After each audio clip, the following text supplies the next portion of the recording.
অনেক দিন আগে সবুজ পাহাড় আর ছোট নদীর মাঝে একটা সুন্দর গ্রাম ছিল। গ্রামের নাম ছিল শালবনপুর। এই গ্রামেই থাকত টুকাই নামে এক কৌতূহলী ছেলে। টুকাই পড়াশোনা করত, খেলাধুলা করত, কিন্তু সবচেয়ে বেশি ভালোবাসত অ্যাডভেঞ্চার।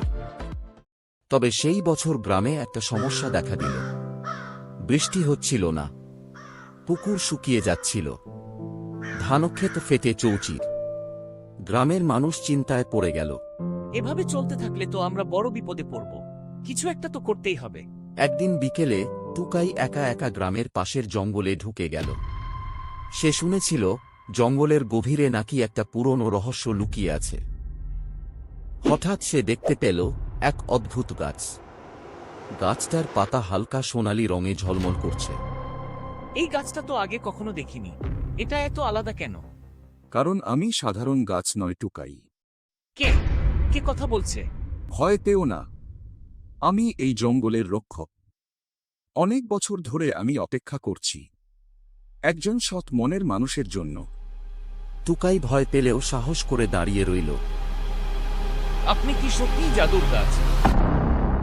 হ্যাঁ, তবে আমি শুধু তাদের সাহায্য করি যারা নিজের স্বার্থের আগে অন্যের কথা ভাবে। ঠিক তখনই জঙ্গলের ভেতর থেকে বেরিয়ে এলো আরেকজন।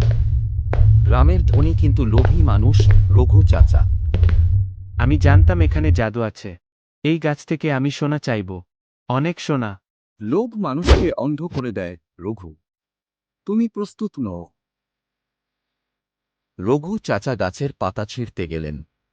হঠাৎ ঝড় শুরু হল। বাতাস জোরে বইতে লাগল। রঘু ভয় পেয়ে দৌড়ে পালালেন। জাদুর গাছ, আমাদের গ্রাম বাঁচাতে হবে। সবাই কষ্টে আছে। তোমাকে একটা পরীক্ষা দিতে হবে টুকাই। সাহায্য, সাহস, ত্যাগ, তিনটা কাজ সম্পূর্ণ করতে পারলে গ্রাম আবার সবুজ হয়ে উঠবে। পরীক্ষা 1, সাহায্য। প্রথম কাজ, গ্রামের সবচেয়ে বৃদ্ধ মানুষটির সাহায্য করা। টুকাই দৌড়ে গেল দাদু কাশেমের কাছে। বাবা, কেউ আর আমাকে সময় দেয় না। দাদু, আমি আছি।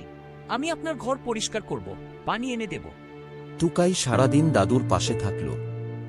দাদুর মুখে হাসি ফুটল। জঙ্গলে গাছের একটা পাতা ঝলমল করে উঠল।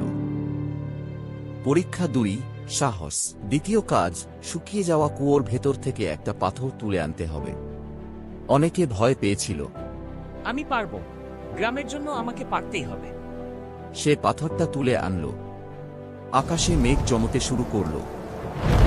পরীক্ষা 3, ত্যাগ।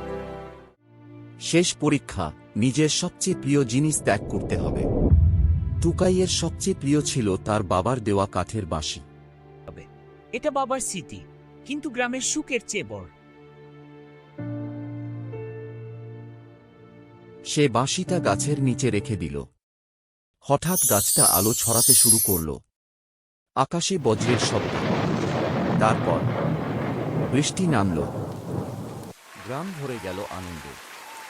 ধানক্ষেত সবুজ হয়ে উঠল। পুকুরে পানি ফিরে এলো।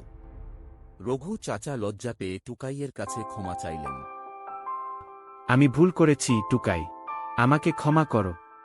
আমরা সবাই যদি একসাথে ভালো কাজ করি, তাহলেই আমাদের গ্রাম ভালো থাকবে। আজ থেকে এই গ্রামের আসল জাদু তোমরা নিজেরাই।